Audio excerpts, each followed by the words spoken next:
Unacademy. Let's crack it. जल, नदियां सभी जीव जंतु के जीवन में अति महत्वपूर्ण होती है। नदियां जो कि देश के विकास में एक महत्वपूर्ण भूमिका निभाती है। नमस्कार दोस्तों, मैं देवेंद्र सिंह नोतिया आप सभी का बहुत बहुत स्वागत करता हूं अनअकैडमी के YouTube चैनल में। आज हम चर्चा करने वाले हैं भारत की नदियों पर। भारत की नदियों को समझने से पहले भारत की नदियों को हमने दो भागों में विभाजित किया है। पहली वो नदियां जो कि हिमालय से निकलती हैं, दूसरी वो नदियां जो कि प्रायद्वीप पठार से निकलती हैं। सबसे पहले हम चर्चा करेंगे हिमालय नदियों पर। सिंधु नदी अपवा तंत्र। सिंधु नदी का उद्गम तिब्बत के मानसरोवर झील से होता है। तत्पश्चात ये भारत में प्रवेश करती है। भारत में प्रवेश करने के बाद ये पाकिस्तान में जाती है और उसके बाद अरब सागर में जाकर मिल जाती है। सिंधु नदी की कुल लंबाई 2880 किलोमीटर है। भारत में ये नदी 1114 किलोमीटर बहती है। सिंधु जल समझौता 1960 में भारत और पाकिस्तान के बीच हुआ था। अब हम चर्चा करेंगे सिंधु नदी की कुछ सहायक नदियों पर। झेलम नदी का उद्गम जम्मू कश्मीर से होता है। बाकी शेष नदी चिनाब, रावी, व्यास तीनों नदियों का उद्गम हिमाचल प्रदेश से होता है। चिनाब और झेलम सिंधु में मिल जाती है। व्यास नदी पंजाब के निकट सतलज में मिल जाती है। सतलज नदी का उद्गम तिब्बत के मानसरोवर से होता है और यह नदी चिनाब की सबसे बड़ी सहायक नदी है। ये हमने चर्चा किया भारत की सिंधु नदी के अपवा तंत्र पर। अब हम चर्चा करेंगे भारत की सबसे बड़ी नदी गंगा नदी के अपवा तंत्र पर। गंगा नदी का उद्गम उत्तराखंड के गंगोत्री से होता है। जब उत्तराखंड में भागीरथी नदी और अलकनंदा नदी देवप्रयाग में मिलती है तब इसका नाम गंगा पड़ता है। गंगा की कुल लंबाई 2525 किलोमीटर है और भारत में इसकी लंबाई 2510 किलोमीटर है। आइए अब हम चर्चा करते हैं गंगा की सहायक नदी को। गंगा की सहायक नदी को समझने के लिए हमने गंगा नदी में जो दाहिनी ओर से मिलती है उनको अलग किया है और जो बाईं ओर से मिलती है उनको अलग किया है। गंगा नदी में दाईं ओर से मिलने वाली नदी यमुना है। यमुना नदी गंगा की सबसे बड़ी सहायक नदी है।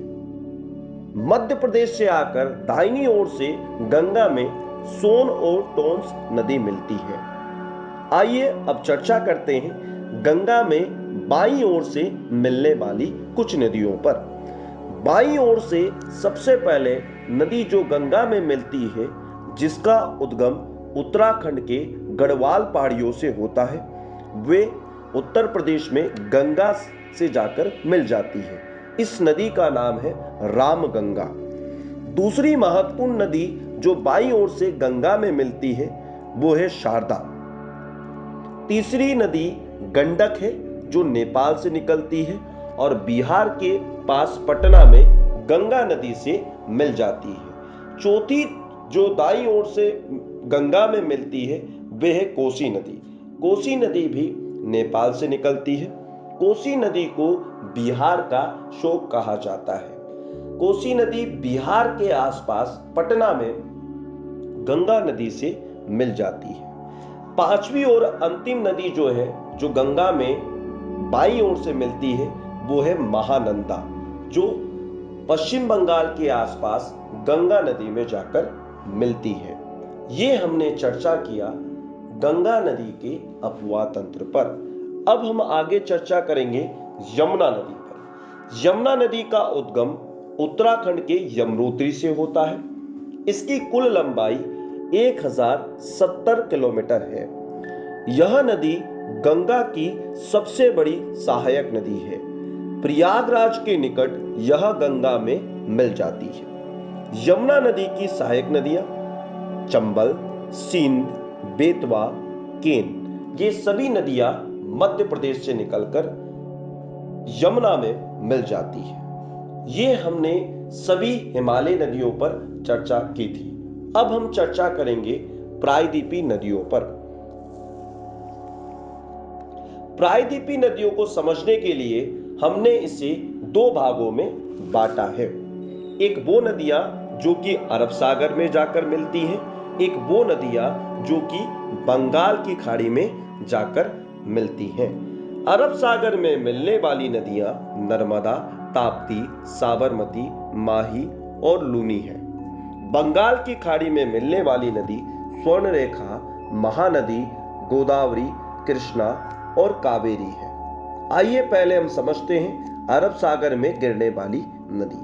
सबसे पहले नर्मदा नदी पर चर्चा करते हैं जो मध्य प्रदेश से निकलती है। मध्य प्रदेश के अमरकंटक से यह नदी का उद्गम होता है। पूर्व से पश्चिम बहते हुए मध्य प्रदेश, महाराष्ट्र, गुजरात होते हुए अरब सागर में जाकर मिल जाती है।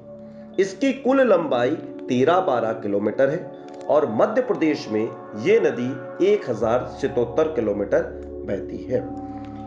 दूसरी जो नदी है प्रायद्वीपीय में वो है ताप्ती नदी।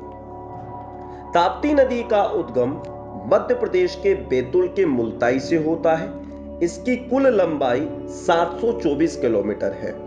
नर्मदा की तरह यह भी पूर्व से पश्चिम बहते हुए अरब सागर में जाकर मिल जाती है। तीसरी नदी जो अरब सागर में मिलती है वो है साबरमती। साबरमती नदी का उद्गम राजस्थान के मेवाड़ पहाड़ियों से होता है और यह नदी खंबात की खाड़ी में जाकर मिल जाती है।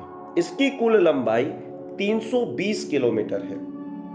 अगली नदी जो हम चर्चा करने वाले हैं जो अरब सागर में जाकर मिलती है वो है माही नदी। बता दें आपको कि माही नदी कर्क रेखा को दो भागों में विभाजित करती है। यह नदी मध्य प्रदेश के धार जिले से निकलती है। इसकी कुल लंबाई 533 किलोमीटर है। पूर्व से पश्चिम बहते हुए यह भी अरब सागर में मिल जाती है। लूनी नदी। लूनी नदी राजस्थान के अजमेर के अरावली श्रेणी से निकलती है और इसकी टोटल लंबाई 320 किलोमीटर है। अरब सागर में जाते जाते ये नदी विलुप्त हो जाती है। आइए अब हम चर्चा करते हैं बंगाल की खाड़ी में मिलने वाली नदियों पर। सबसे पहले हम चर्चा करेंगे स्वर्णरेखा नदी। यह नदी झारखंड रांची से निकलती है। इसकी कुल लंबाई 395 किलोमीटर है। झारखंड, उड़ीसा, पश्चिम बंगाल होते हुए ये बंगाल की खाड़ी में चली जाती है। महानदी जिस पर सबसे लंबा बांध उड़ीसा में हीराकुंड बना है, लगभग 25.8 किलोमीटर है ये बांध। महानदी का उद्गम छत्तीसगढ़ के रायपुर से होता है। यह नदी छत्तीसगढ़, उड़ीसा होते हुए बंगाल की खाड़ी में मिल जाती है। इसकी लंबाई 858 किलोमीटर है। गोदावरी नदी यह प्रायद्वीपीय भारत की सबसे लंबी नदी है। इसकी कुल लंबाई 1465 किलोमीटर है। लंबाई के आधार पर इसे दक्षिण भारत की गंगा कहा जाता है। इस नदी का उद्गम महाराष्ट्र से होता है। महाराष्ट्र, आंध्र प्रदेश होते हुए ये बंगाल की खाड़ी में मिल जाती है। कृष्णा नदी। कृष्णा नदी का उद्गम महाराष्ट्र से होता है। इसकी कुल लंबाई 1400 किलोमीटर है। यह महाराष्ट्र, कर्नाटक, आंध्र प्रदेश बहते हुए बंगाल की खाड़ी में चली जाती है। अगली और अंतिम नदी हम चर्चा करने वाले हैं कावेरी नदी। यह कर्नाटक की ब्रह्मगिरी पहाड़ियों से निकलती है। यह नदी कर्नाटक, तमिलनाडु बहते हुए बंगाल की खाड़ी में मिल जाती है। पवित्रता के कारण इस नदी को दक्षिण की गंगा कहा जाता है। इसकी कुल लंबाई 805 किलोमीटर है। उम्मीद करता हूं कि ये नदियों का लेक्चर आपको समझ में आया होगा। और भी ऐसे बहुत बढ़िया लेक्चर आप सभी के लिए हम लाने वाले हैं, तो प्लीज चैनल को सब्सक्राइब जरूर कीजिएगा। आप सभी का धन्यवाद।